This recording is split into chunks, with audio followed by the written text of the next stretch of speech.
नमस्कार मित्रांनो, कसे आहात? बेस ना? मी पण एकदम टकाटक. तर मित्रांनो, आजच्या व्हिडिओमध्ये मी तुम्हाला एकदम इम्पॉर्टंट पॉईंट सांगणार आहे. तसं तर प्रत्येक व्हिडिओमध्ये आपला काही ना काही एकदम इम्पॉर्टंट पॉईंट होतो, जेणेकरून तुमचा चॅनल लवकरात लवकर ग्रो होईल. तर मित्रांनो, आजच्या व्हिडिओला आपण सुरुवात करूया. तर मित्रांनो, यूट्यूबने आपल्याला वाय-टी स्टुडिओ ॲप्लिकेशन कशासाठी दिलेली आहे? तर मित्रांनो, वाय-टी स्टुडिओमध्ये जे काही यूट्यूबर्स असतात, ते वाय-टी स्टुडिओचा काही यूट्यूबर्स जे असतात ते वाय-टी स्टुडिओचा गलत इस्तेमाल करतात आणि गलत इस्तेमाल केला का त्यांच्या चॅनलवर इफेक्ट पडतो, त्यांचा चॅनल डाऊन होतं. तर मित्रांनो, अशा कोणत्या चुका आहेत, कोणत्या गलत्या आहेत की त्याचा चॅनल डेट होतो, म्हणजे डाऊन होतो. तर मित्रांनो, वाय-टी स्टुडिओचा उपयोग हा कशासाठी केला पाहिजे? म्हणजे वाय-टी स्टुडिओ प्रत्येक यूट्यूबराकडे ॲप्लिकेशन जे ते असतंच. तर मित्रांनो, वाय-टी स्टुडिओ ॲपचं जे यूज करायचं आहे ते चांगल्यासाठी करा. वाईट करण्यासाठी यूज करू नका. कारण वाय-टी स्टुडिओचा जर चांगल्या प्रकारे यूज केला तर ती चांगल्या प्रकारे बेस्ट आहे, आणि जर वाय-टी स्टुडिओचा जर तुम्ही गलत इस्तेमाल कराल तर तुमचा चॅनल जो आहे तो धोक्यात येऊ शकतो, तो डाऊन होऊ शकतो. तर मित्रांनो, तो एकदा तुमचा चॅनल जर डाऊन झाला तर तुम्हाला त्या चॅनलवर रीच आणण्यासाठी परत खूप मेहनत करावी लागेल. मगच तुमचा चॅनल परत चांगला ग्रो होत चालेल. तर मित्रांनो, वाय-टी स्टुडिओमध्ये ज्या काही तुम्ही चुका करतात, त्या चुका आज मी तुम्हाला आजच्या व्हिडिओमध्ये सांगणार आहे.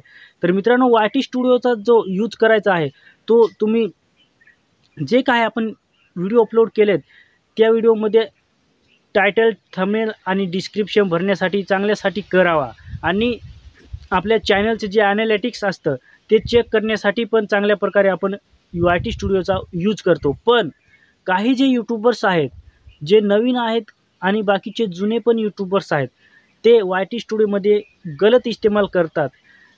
वाय-टी स्टुडिओचा चुकीच्या पद्धतीने यूज करतात आणि त्यांच्या चॅनलला डाऊनपणा येतो. त्यांच्या चॅनलवर रीच डाऊन होते. त्यांच्या व्हिडिओचे जे इम्प्रेशन असतं ते डाऊन होतो. तर ह्या चुका आहेत का आपल्या चॅनल डाऊन होऊ शकतो? तर मित्रांनो, आजच्या व्हिडिओमध्ये तुम्हाला त्या तुम्ही केलेल्या चुका मी आज तुम्हाला सांगतो.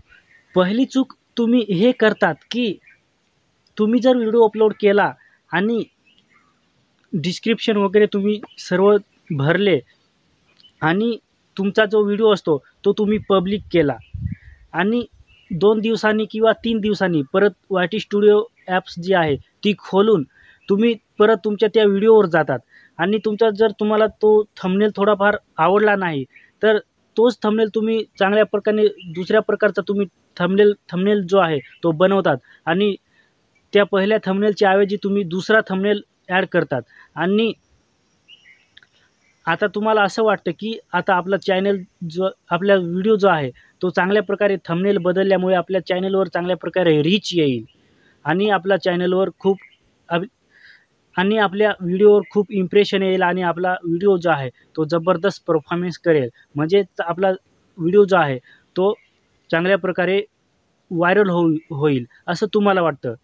पण ह्या प्रकारची जर तुम्ही चूक केली तर तुमच्या चॅनलवर इफेक्ट पडू शकतो, आणि तुमचा चॅनल ग्रो होण्याऐवजी तुमचा चॅनल जो आहे तो डाऊन व्हायला सुरुवात होते.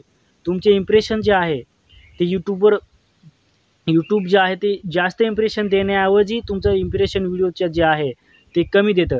तुम्ही हे प्रकारची गलती करू नका. त्याचप्रकारे तुम्ही थंबनेल जसे चेंज करतात त्याचप्रमाणे तुम्हाला काही टॅग्स नंतर आठवतात, आणि डिस्क्रिप्शनमध्ये जे कीवर्ड असतात ते तुम्हाला कमी वाटतात, आणि त्याच्या प्रकारे अजून त्याच्या रिलेटेड तुम्ही जे कीवर्ड असतात ते जास्त भरण्याचा प्रयत्न करतात, आणि हॅशटॅग जे असतात ते पण तुम्ही जास्त टाकायचा प्रयत्न करतात.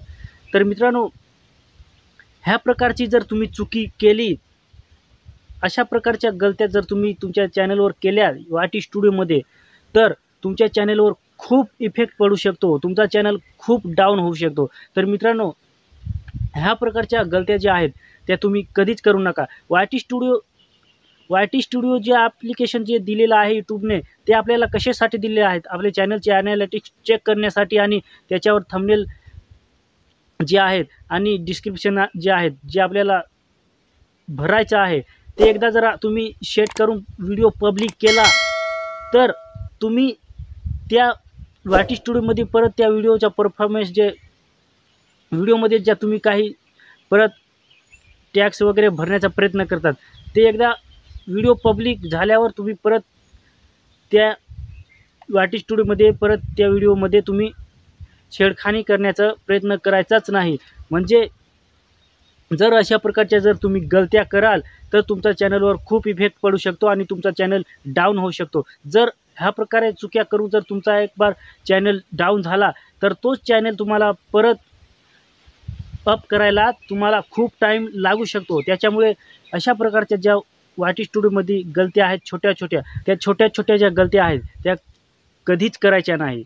तर मित्रांनो, अशा प्रकारच्या जर तुम्ही चुकीच्या पद्धतीने गलत्या कराल, तर तुमचा चॅनल खूप डाऊन होईल आणि एकदा डाऊन झालेला चॅनल परत ग्रो करायला आपल्याला खूप टाईम लागतो. तर मित्रांनो, आजचा व्हिडिओमध्ये तुम्हाला समजलं असेल नेमके वाय टी स्टुडिओमध्ये अशा प्रकारच्या गलत्या करू नका ह्या टॉपिकवर आहे. तर मित्रांनो, आजच्या व्हिडिओमध्ये एवढंच. जय हिंद, वंदे मातरम.